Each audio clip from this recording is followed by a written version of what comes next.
Dans l'Oguelolo, mission accomplie pour les unités du service de santé militaire, médecins, auxiliaires et techniciens ont bien mouillé leur treillis dans l'apport de soins et conseils préventifs de qualité, bilan provisoire et rangement du matériel Benyevaka.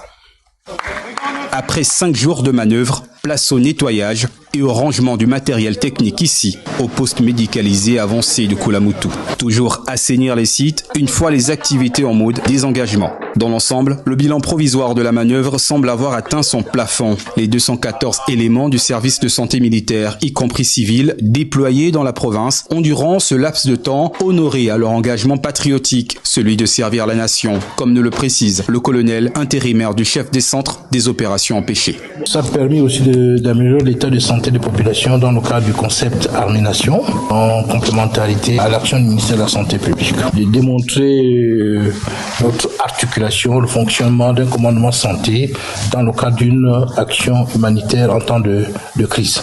Il ne faut pas oublier la participation des autorités administratives et militaires de la province de l'Oguelolo. Militairement, les différentes cellules ont apporté un grand bien dans la région, entendu que la santé n'a pas de prix. Il y a eu au total 8432 consultations. Les actes chirurgicaux, il y a eu 173. Les ordonnances servies étaient à 8216. Une fierté pour les forces de défense et de sécurité grâce au président de la République, le chef de l'État, le président de la transition.